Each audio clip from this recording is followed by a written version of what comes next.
Rappeler aux internautes qui nous suivent un peu partout sur nos différentes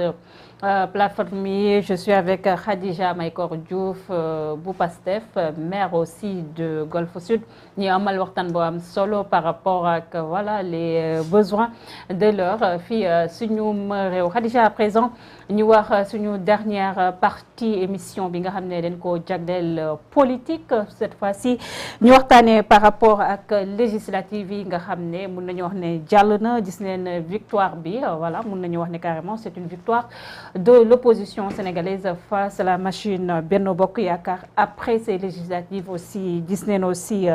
voilà un peu partout déclaration de candidature pour ces élections de 2024 boloon def voilà bilan par rapport ak élection yi déroulement bi ak lu ñuy xaar ci 14e législature bi nag ngay tënkee. comme ni nga ko waxee rek processus la. Donc je pense que processus la boo xam ni la coalition Yewwi Askan Wi bi nga xam ne tey ci la bokk parce que on est en train de parler politique daf ko jëloon une sérieuse option pour élections locales yi d'abord ensuite pour les élections législatives donc bilan bi suñ koy def dañ koy def de manière globale et damay jàpp ni c'est la victoire du peuple sénégalais et c'est aujourd'hui peuple bi moo exprimer choix wam et son choix tey mooy opposition bi nga xam ne tey moom la ñu malheureusement pendant 12 ans bâillonné ñoom la ñu décidé tey jox bopp le peuple ni mu exprimé woo ci élection locale yi ak élection législative yi wan na ni c'est un désaveu pour le président Macky Sall. Je prends juste li fi mujjee xew muy élection législative yi 125 députés defe naa moo nekkoon le nombre bi nga xam ne ñoo doon représenté Benno Bokk Yaakaar donc je dirais bien APR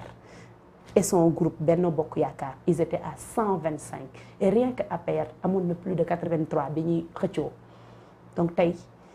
le Benno Bokk Yaakaar donc l'APR le PS et tous les partis satellites qui sont autour n'arrivent même pas à 80. Il y avait aussi cette communication bi nga xam ne l'opposition def ko par rapport à la question du troisième mandat et l'homosexualité aussi. Et ça aussi ça n'a pas joué aussi sur la balance Khadija. ñoom suñu tëjoo laisse-moi terminer. war nañ xam ne sénégalais yi war nañ leen ginnaaw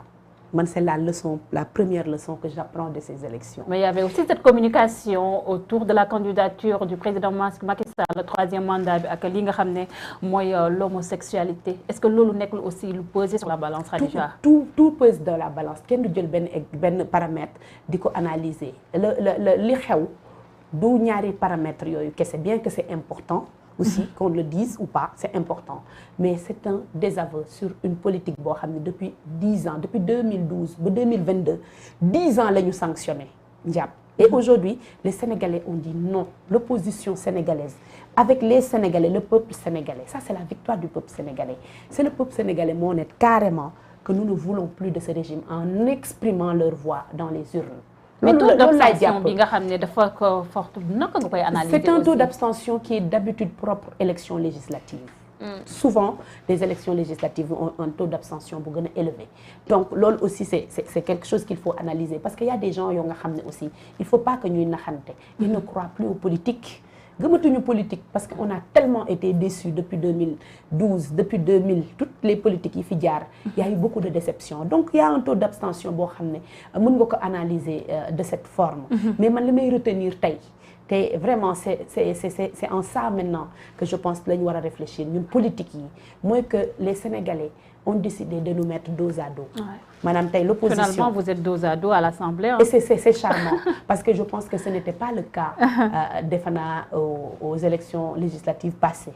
Et encore une fois moi je suis Pastef. Je suis fondamentalement de Pastef. Je suis de la coalition aussi Yewwi Askan Wi. Et je pense aussi que le compagnonnage que nous avons avec Wallu. Non Yewwi Askan Wi moom léegi moom amatul. Avec Wallu cette intelligence que nous avons eue. moom moo am solo te loolu tamit jàngat la ci élection yi parce que dama yàgg dégg ñu ne le président Macky Sall dafa mën a politique mais je pense que bii nii de rëcc na ko nous avons compris que en tant que politique am na ci enjeu yoo xam ne suñ ci tolloo dañu war a teer suñu ay différences personnelles pour nous retrouver et nous regrouper pour être plus fort. Donc vous êtes avec Pape Djibril Fall, mais c'est juste aussi pour vous relancer Khadija waxtu bi daf ñoo xoj buy wax wàllum dialogue interparlementaire parce que moom jàpp na ne foofu moo nekk la vraie question. Pour man le Sénégal doit d'abord être un pays de dialogue, mais pour terminer li ma doon wax ñun on tire notre épingle du jeu maanaam tey nous avons compris que dootuñu bàyyi benn parti au pouvoir di ñu divertir wala mu ñuy diviser et que en tant que politique sur des questions essentielles dañu war a taire suñu ay contradictions secondaires concentré wu si suñu contradiction principale te tey ñun ñëpp suñu contradiction principale c'est le président Macky Sall ak nan la ñuy def pour mu jóge fii ak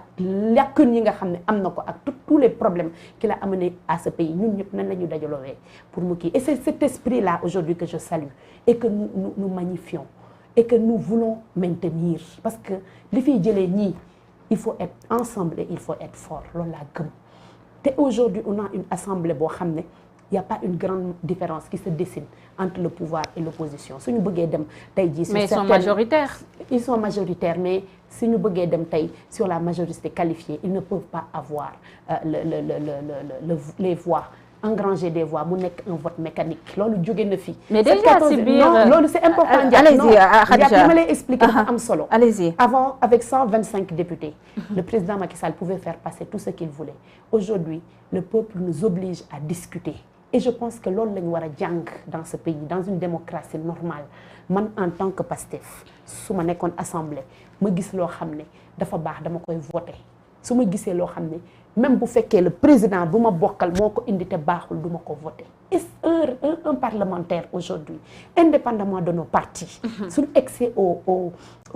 à la législature suñu excès c'est une assemblée nous devons être des députés du peuple c'est ce que la législature passée comprendre woon je suis le député de Macky Sall lu ñëw dama koy voter lu neex Macky Sall neex na ma et le peuple qui vous a élu. mais est-ce que dina yomb Khadija aussi waxtu bi moo ñuy xaar il faut ñu accélérer aussi avec les questions Khadija voilà c'est le rôle du député Ndiap. yéen seen biir un député qui n'est pas capable aujourd'hui de savoir que tu es un député du peuple et que soo demee assemblée tu n'es pas le député d'un président ou autre tant que cette question-là on ne l'aura pas résolue mënuñu am des assemblées. mais yéen si seen biir dans l'opposition ñu ngi gis voilà problème si biir Yewwi Askan Wi gis que ku mel ni comme le maire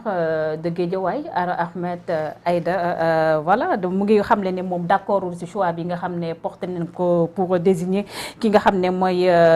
voilà monsieur Lamine Thiam nga xam ne mën nañu wax Sonko ak kii di président maître Abdoulaye Wade d'accord na pour mu nekk à la tête de l'Assemblée nationale divergence yooyu. non moi je vous demande juste que non là tu t'avances sur des choses yoo xam ne est-ce que réellement vous avez vu un communiqué venant de Yewwi Askan Wi et de Wallu ensemble dire qu'on désigne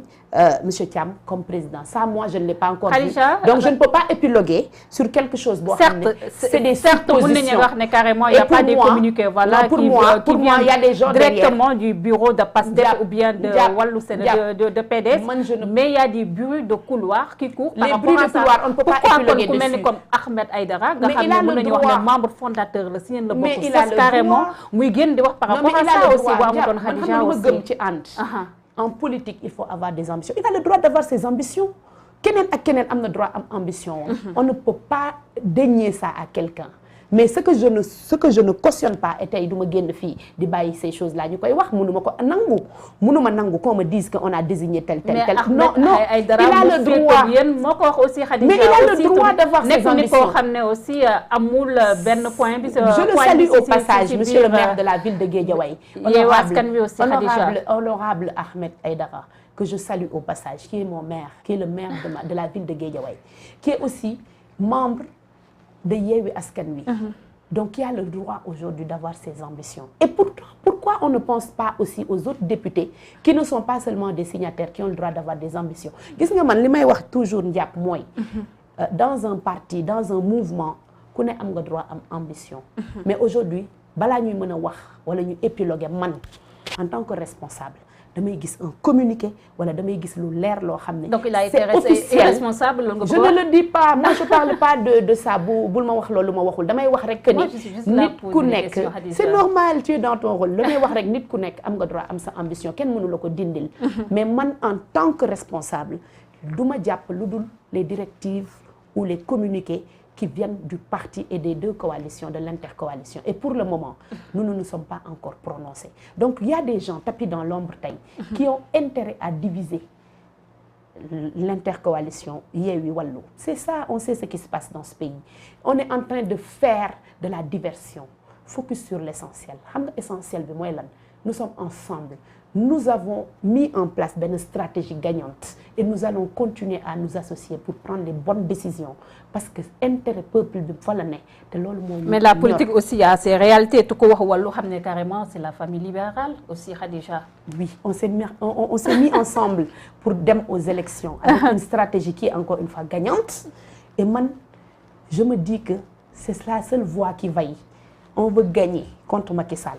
On va se mettre ensemble et taire nos divergences. Mënul ñàkk, on n'est pas du même parti d'abord. On est déjà des coalitions qui sont déjà composées de beaucoup de partis. Et encore une fois, une intercoalition. Problème du ci ñàkk. Problème du ñàkk, loolu c'est le propre des relations humaines. Mais le mooy, on ira ensemble parce que notre objectif commun est de battre Macky Sall et on le fera.